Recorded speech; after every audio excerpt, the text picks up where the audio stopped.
যে মাটি বশ্যতা বিরোধী মাটি ইংরেজদের কাছে মাথা নত করেনি।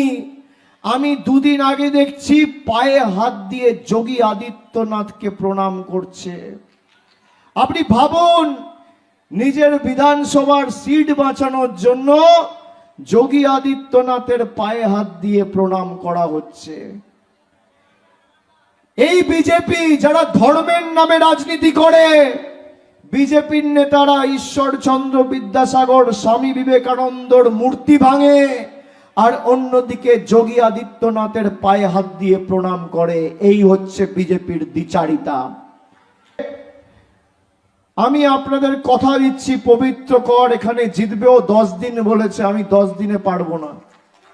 আমি কথা দিয়ে কথা রাখি, পবিত্র কর যদি নন্দীগ্রাম থেকে জেতে, আগামী 4 তারিখ, মে মাসের 4 তারিখ, 4 মে ফল বেরোবে। 50 দিনের মধ্যে ব্রিজের শিলান্যাস এখানে হবে, আমাদের সরকার করবে। আমি সেবাশ্রয় শুরু করলাম, তখন উনি হেলথ ক্যাম্প শুরু করলেন। আরে দেখা দেখি করে কি লাভ? তাহলে অরিজিনালের সাথেই থাকুন, ডুপ্লিকেটের সাথে থাকবেন কেন? যে করছে, যে পরিচয়ের কোনো জায়গা নেই। আমরা বাংলায় থাকি, উত্তরপ্রদেশ বিহার না। দিল্লির লেডুকুত্তা হয়ে থাকার থেকে রয়্যাল বেঙ্গল টাইগার হয়ে মরা ভালো। নমস্কার, আমি আশিস সেনগুপ্ত, রাজনৈতিক বিশ্লেষক। ব্যাটল গ্রাউন্ড নন্দীগ্রাম, দুটো হটস্পট আছে এইবারের নির্বাচনে বাংলার 2026-এর। একটা সবাই জানেন, ভবানীপুর, যেখানে মমতা ব্যানার্জির সাথে লড়াই শুভেন্দু অধিকারীর, এবং দ্বিতীয়টি নন্দীগ্রাম।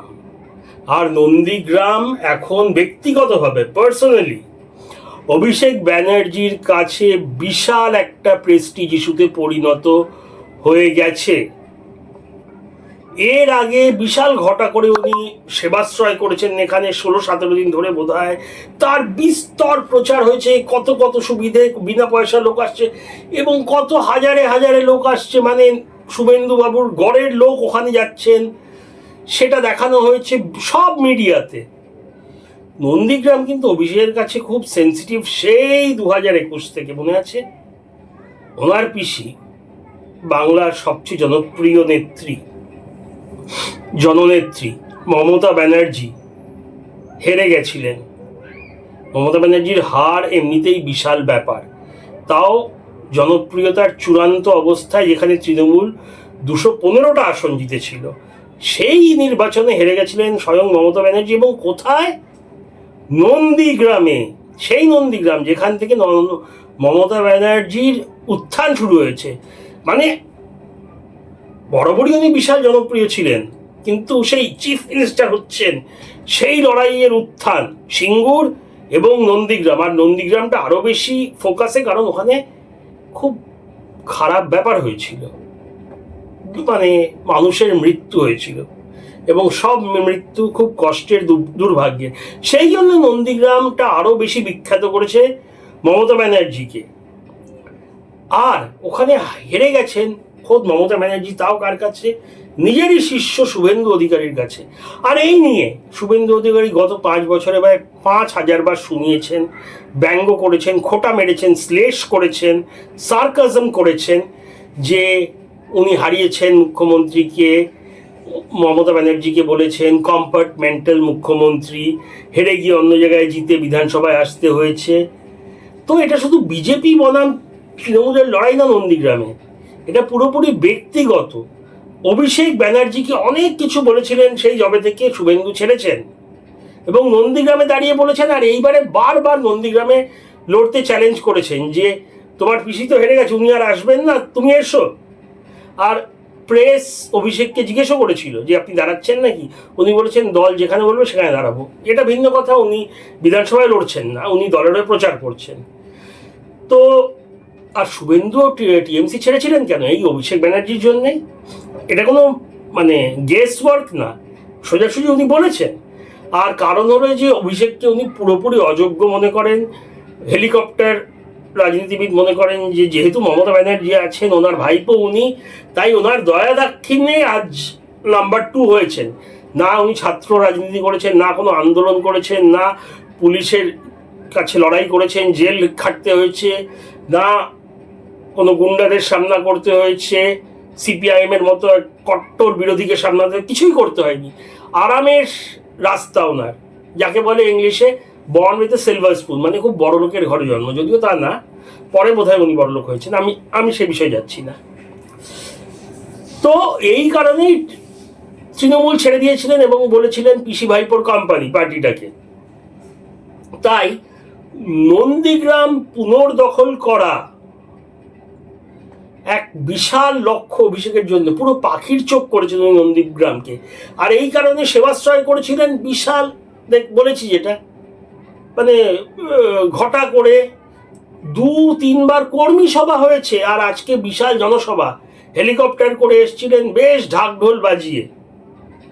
তো এছাড়াও উনি প্রচুর প্রতিশ্রুতি দিয়েছেন, সেগুলোর মধ্যে যাচ্ছি না, একটা প্রতিশ্রুতিতে পরে আসছি।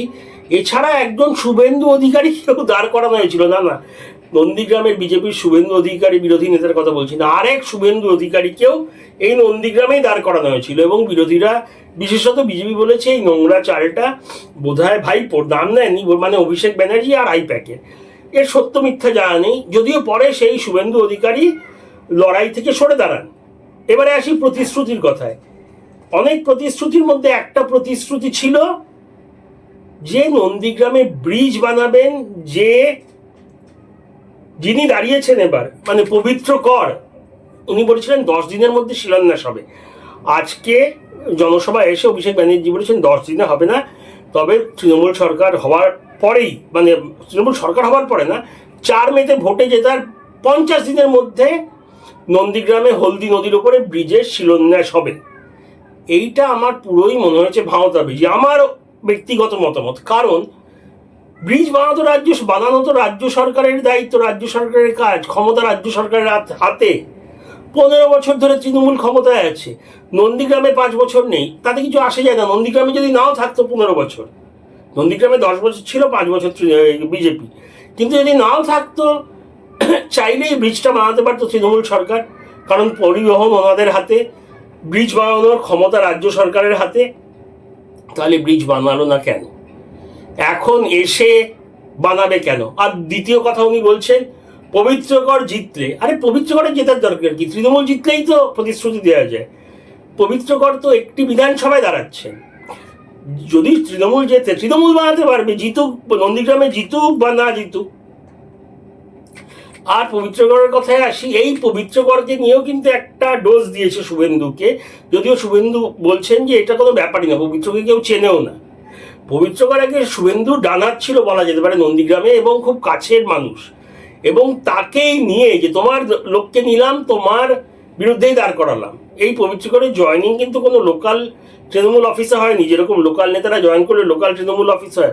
উনি সোজা গেছিলেন অভিষেক ব্যানার্জির অফিসে এবং ওনার হাতে পতাকা নিয়েছেন। তাহলে এটাকে বিশাল গুরুত্ব দিয়ে দেখানো হচ্ছে। এছাড়াও একটা খুব খারাপ কথা বলেছেন সভা থেকে অভিষেক ব্যানার্জি আজকে, এটা ওনার পক্ষে যাবে না, উনি বোধহয় জোশের মধ্যে বলে ফেলেছেন যে বাঘ হওয়া ভালো দিল্লির কুত্তা হওয়ার থেকে। দিল্লির কুত্তা মানে দিল্লিতে যেহেতু হেডকোয়ার্টার্স, নরেন্দ্র মোদী, অমিত শাহ, মানে বিজেপির সর্বোচ্চ নেতা, ওনাদের কথায় চলতে বা চলার থেকে বাঘ হওয়া ভালো, মানে ওনাদের কথায় যেহেতু শুভেন্দু অধিকারী চলেন, তাই ওনাকে দিল্লির কুত্তা বললেন। এটা পুরো ভুল ব্যাখ্যা। বিজেপির যেখানেই, মহারাষ্ট্র হোক, উত্তরাঞ্চল হোক, উত্তরাখণ্ড হোক, গুজরাট হোক, দক্ষিণ ভারত হোক, সবাইকেই শেষ কথা শুনতে হয় কেন্দ্রীয় কমিটির, যার মাথায় আছে অমিত শাহ, রাজনাথ সিং, নরেন্দ্র মোদী ইত্যাদি। তারা কেউই দিল্লির কুত্তা না। কংগ্রেসে যেমন এখানকার কংগ্রেসের নেতাদের দিল্লির কথায় চলতে হয়, কিন্তু তৃণমূল পশ্চিমবাংলার পার্টিতে এখানের কথায় চলে। আর এইরকম দিল্লির কুত্তা এইসব বলে অপমান করার চেষ্টা করে, অপমান তো হবেই না, সহানুভূতি কিন্তু যাবে শুভেন্দু অধিকারীর পক্ষে। তো এই হলো ব্যাপার। আপনার কি আমার মনে হয় না নন্দীগ্রামে কোনো সুযোগ আছে তৃণমূলের জেতার, যতই চেষ্টা করিনি কেন। গড় খুব মজবুত ওখানে শুভেন্দু অধিকারীর। আপনাদের কি মনে হয় মতামতে জানাবেন কমেন্টসের। এই প্রতিবেদনে এতটাই। দেখার জন্য অনেক অনেক ধন্যবাদ। জয় হিন্দ।